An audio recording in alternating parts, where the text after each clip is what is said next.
ठाण्यामध्ये बेकायदेशीर बांधकाम आहेत ते पाडले गेलेले आहेत, तर त्यावर काय बोलाल तुम्ही?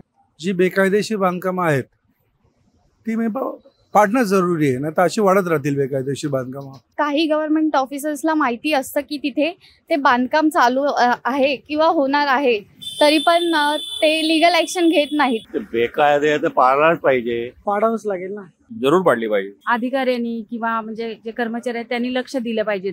बांधून झाल्यानंतर लोक राहिल्यानंतर तोडणं ही चुकीचं आहे.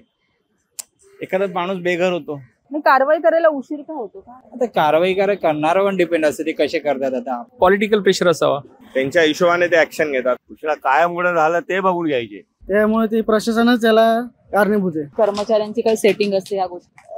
हो, असू शकते. नक्कीच आहे. असं काय वाटत नाही मला, का आता हे खूप जुनं आहे आणि ह्याच्यावर कोणी जास्त काय लक्ष पण नाही दिलंय. विदाऊट एनी डेटा प्रूफ किंवा काय आपण कोणावर आरोप पण नाही करू शकत ना. खूप छोटं असू शकतं ना. हो, असतेच. ते असल्याशिवाय ते करू शकत नाहीत. 100% असतेच ते सेटिंग त्यांची. त्याच्याशिवाय तयारच होऊ शकत नाही. तर ती एक सामान्य नागरिक म्हणून आपण यावर काय करू शकतो? नाही, आपण एखाद्याला काही बोलायला गेलो, चांगले सल्ले द्यायला गेलो तर पहिला आपल्यालाच वाईट समजतात. एक सामान्य नागरिक तर काही करू शकत नाही. नागरिक काय करू शकतो सामान्य? तर सामान्य माणूस काही करू शकत नाही.